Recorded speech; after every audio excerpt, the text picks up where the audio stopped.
I'm Mark Halperin. I'm Al Hunt, and with all due respect to Scott Walker, you just might have trouble standing out in this very big field. Walker.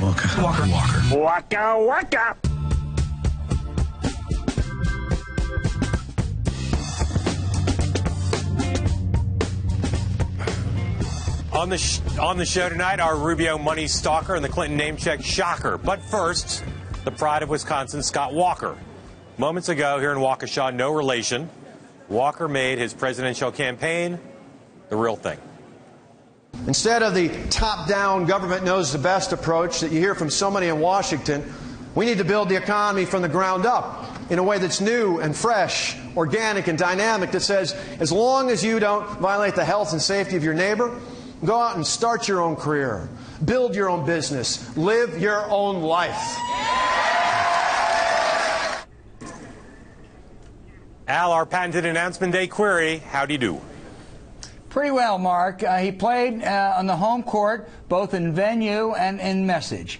No one's going to confuse Scott Walker with another famous Wisconsinite, Vince Lombardi. But with an eye towards Iowa, it was a very conservative message. There was no one in the Hawkeye State, which is the site of the first initial caucus, that Scott Walker has to win. There was no one among those born-again Iowans who are going to have anything but praise for that speech today. He touched all the right notes. I don't think he reached out a great deal, but I think it was a solid performance.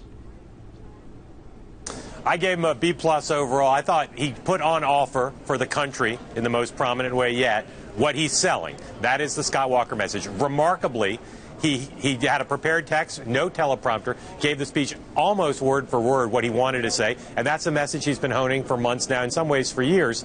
I thought he didn't address on national security, on what exactly it means to take his Wisconsin record national. He didn't address those things today. I don't think he widened necessarily the message, but he certainly gave people the message that has been his political touchstone so far. Yeah, I agree, Mark. I think one of the really interesting exercises over the next couple of months, there are 3 current governors, actually 4 if you count Jindal, Christie and Kasich and Scott Walker. Comparing particularly the Walker and Kasich records, I think will be very interesting. John Kasich's people say they welcome that contrast. Yeah, the thing about Walker is he's so confident. I ran into him this afternoon before the speech.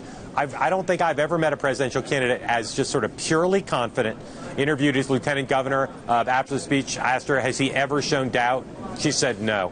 That is a message that a lot of Republicans will like of somebody taking on Hillary Clinton. No doubt against Hillary Clinton is a positive trait to have if you're going to beat her.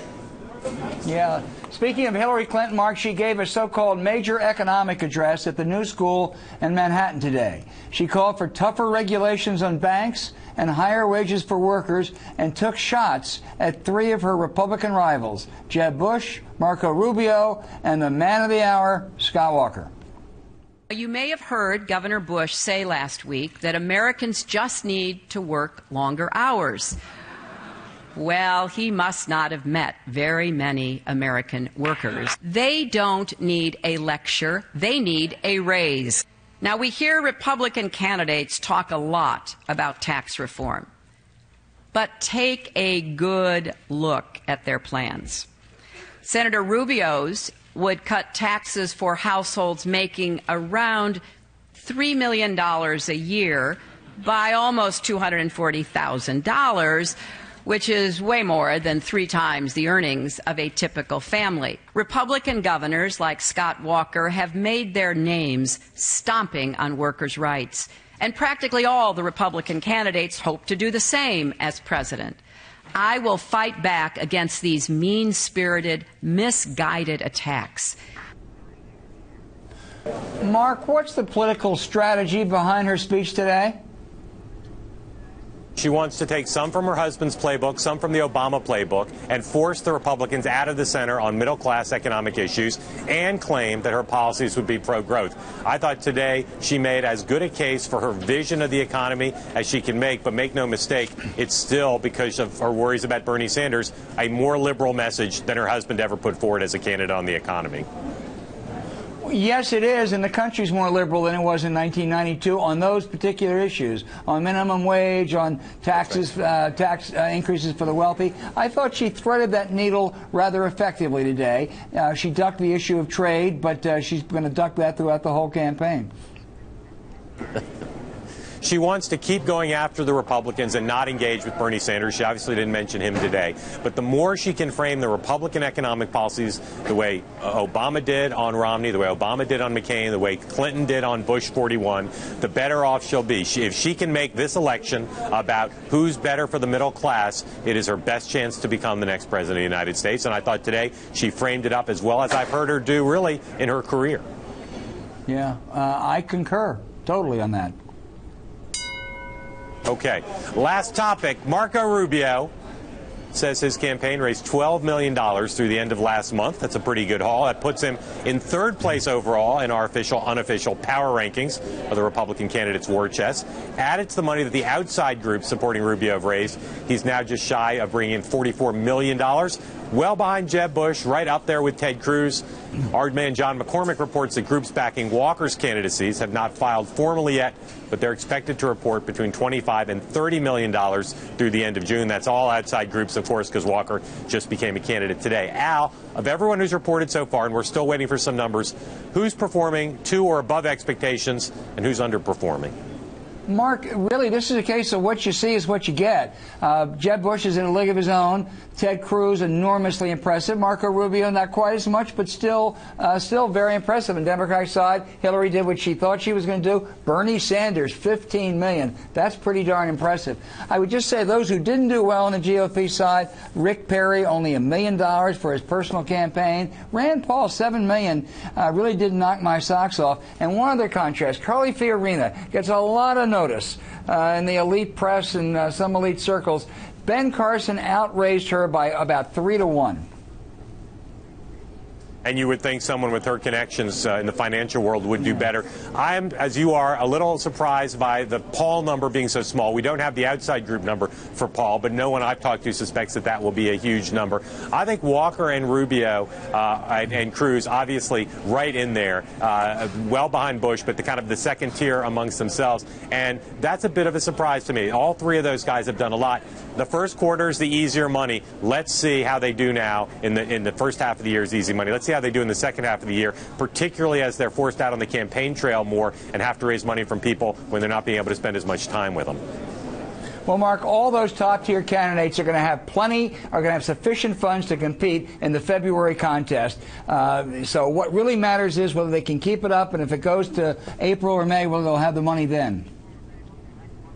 Yeah, and maybe it's only Bush who's going to be fully funded through the spring. The Cruz people are working hard, though. They want to be the other person fully funded through the spring. Okay. Coming up, Scott Walker City. Population, you. After this.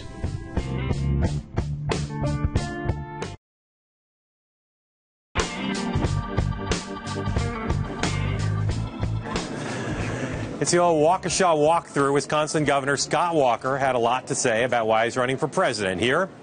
So let's do the old WADR breakdown, starting with what Walker said about his record in Wisconsin. Since I've been governor, we took on the unions and we won. We lowered taxes by $2 billion. In fact, we lowered taxes on individuals, on employers, and property owners. Property taxes today are lower than they were 4 years ago. How many other governors can say that? Since I've been governor, we passed lawsuit reform and regulatory reform. We defunded Planned Parenthood and passed pro-life legislation. We enacted Castle Doctrine and concealed carry so we can protect ourselves, our families, and our property. And we now require a photo ID to vote in this state. If our reforms can work in a blue state like Wisconsin, they can work anywhere in America.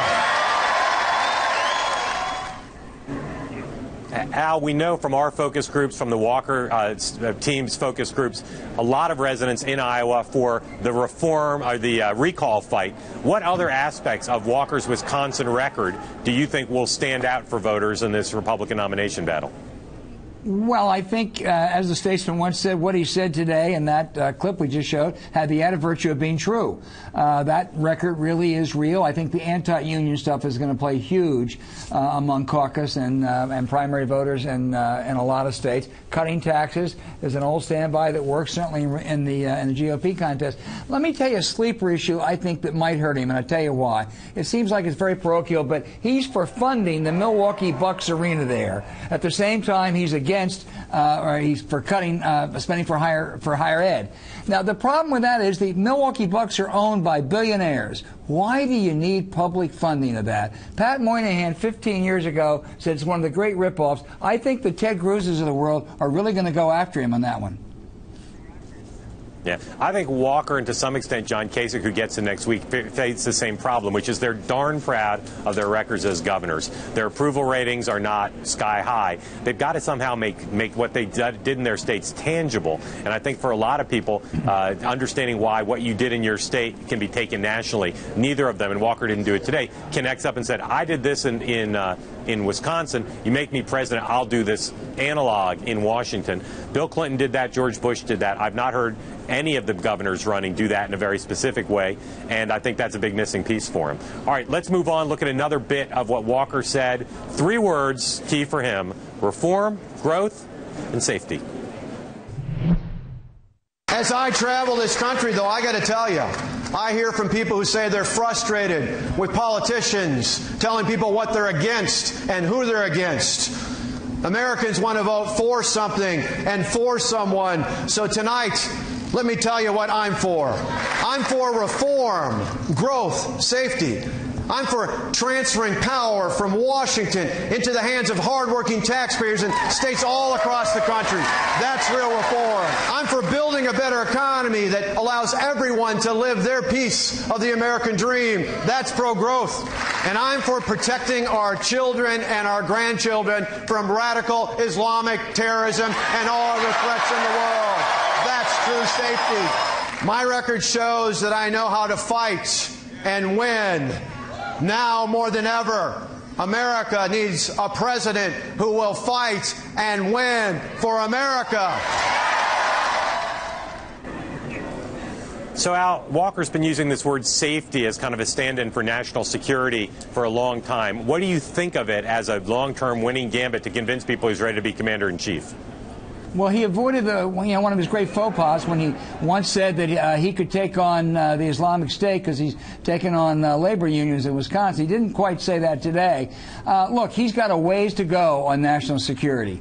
He's got to pass that test. Most governors do. Ronald Reagan did back in 1980. But I don't really think he made much headway today on that score. No, I don't. And I got to say, this word safety, I haven't liked it from the beginning. My instincts might be wrong about it, but I think it's just a little bit too cute by half. He's trying to make it a kitchen table issue, talk about it in a way that families can understand. But I think, particularly now with the world so dangerous, people don't want a euphemism or a stand-in word. They want to know more specifically what you would do about the biggest national security issues of our time. And trying to reduce facing off against Putin to safety, I just don't think in the long term that's really going to get him through this.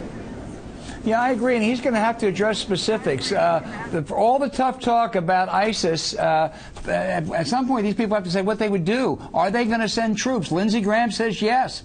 We have to see what Scott Walker and Cruz and Jeb Bush say. Yep. All right, let's look at a little bit more of Walker addressing what will clearly be one of the hurdles he needs to get over to become the Republican nominee. More of Scott Walker from today's speech here on foreign policy. Sadly, today, under the Obama-Clinton doctrine, America is leading from behind, and that has us headed towards a disaster. Earlier this year, President Obama he proclaimed that the greatest threat to future generations is global warming, climate change. Well, Mr. President, I respectfully disagree. The greatest threat to future generations is radical Islamic terrorism, and we need to do something about it. We need to stop the aggression of Russia into sovereign nations. You see, Putin believes in the old Lenin principle that you probe with bayonets. If you find mush, you push. Under Obama and Clinton, Putin has found a whole lot of mush over the last few years. So, Al, we both agree that this speech didn't take him very far in making the case that he's ready to be commander-in-chief. If you can't do it in your announcement speech, what are the opportunities you'll think he will have going forward to convince people that he's ready to do that part of the job? I think he's going to have plenty of opportunities, Mark. He's going to probably give a couple foreign policy speeches over the next couple months. He has to try to show he has some credentials, and he's going to take some questions. He'll have to do that also, and he's going to have to be specific. He avoided specifics today. Most announcement speeches really do avoid specifics. Al, what do you think his political advisors, or rather, the political advisors to people like Jeb Bush and Marco Rubio are saying today about this event, whether it worries them at all, Walker's strength?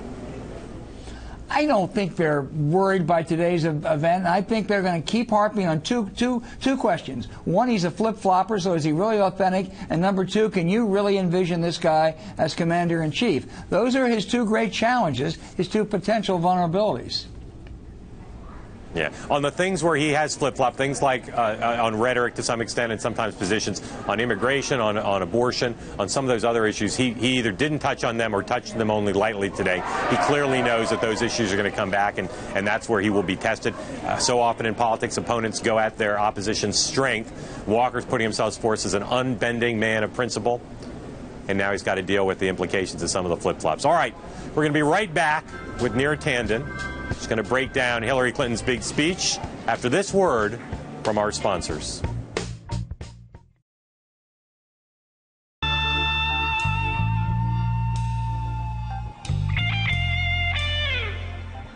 Hillary Clinton's getting attention for a few headlines out of her big speech today at the New School in Manhattan. She's tough on banks and tough on a few of the Republican candidates she might face if she's the nominee. She also defined what her economic mission will be if she's elected president. The defining economic challenge of our time is clear. We must raise incomes for hardworking Americans so they can afford a middle-class life. We must drive strong and steady income growth that lifts up families and lifts up our country. And that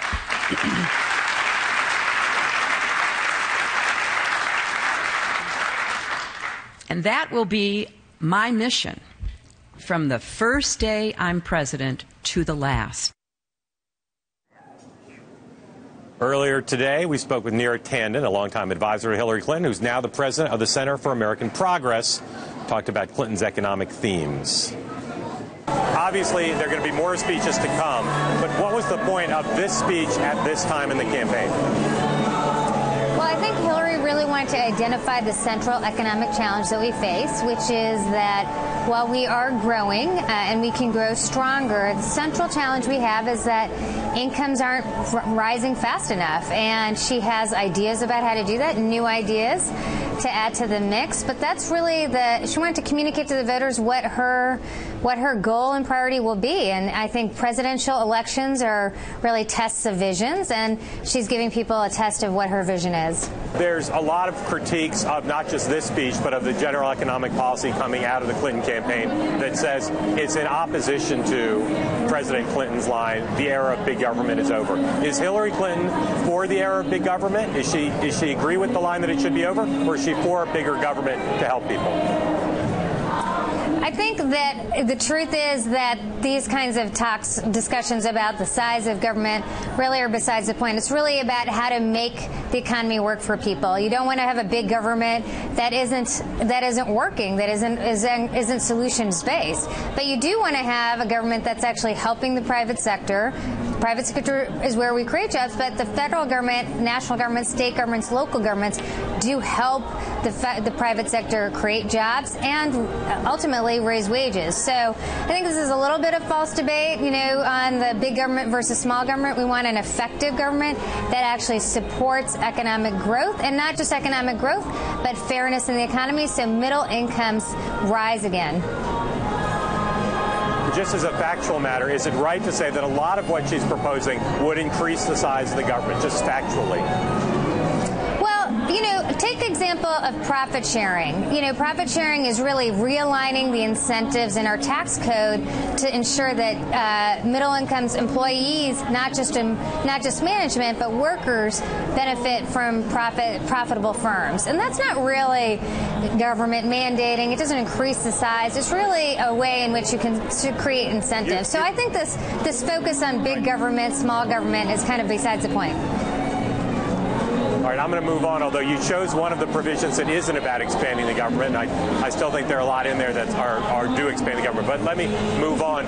This move that she made today, which she's done in the past, to engage the Republicans now rather than the Democrats, are there ideas that she's for now on the economy that aren't popular within the Democratic Party? Bill Clinton, for instance, supported free trade when he ran. Can you point to anything she talked about today or that she's for where she'll need to sell Democrats that it's the right idea?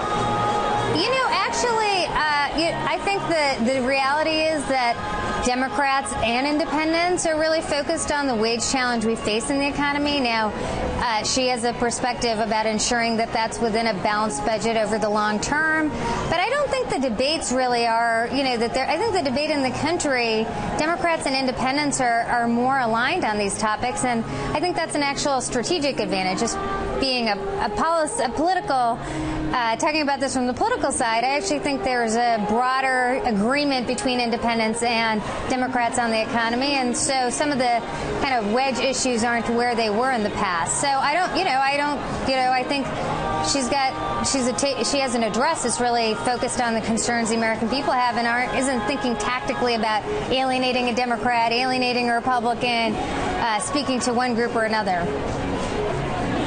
In the context of this campaign, then, can we expect her to lay out a deficit reduction plan to get to a balanced budget, and if so, by what date?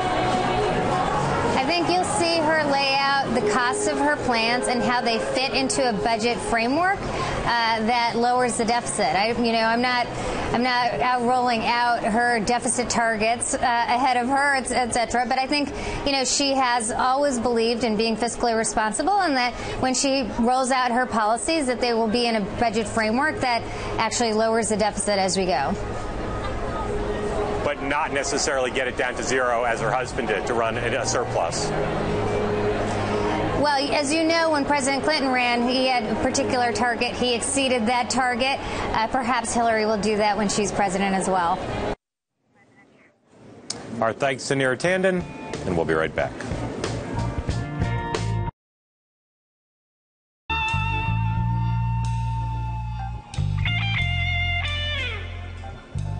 Go to BloombergPolitics.com anytime right now for your Scott Walker fix. John McCormick's right up at the event, my report card grading how Walker did. Then you can get all the latest political news on Hillary Clinton as well. Thanks for watching this bonus episode of With All Due Respect. Until tomorrow, thanks for watching, and sayonara.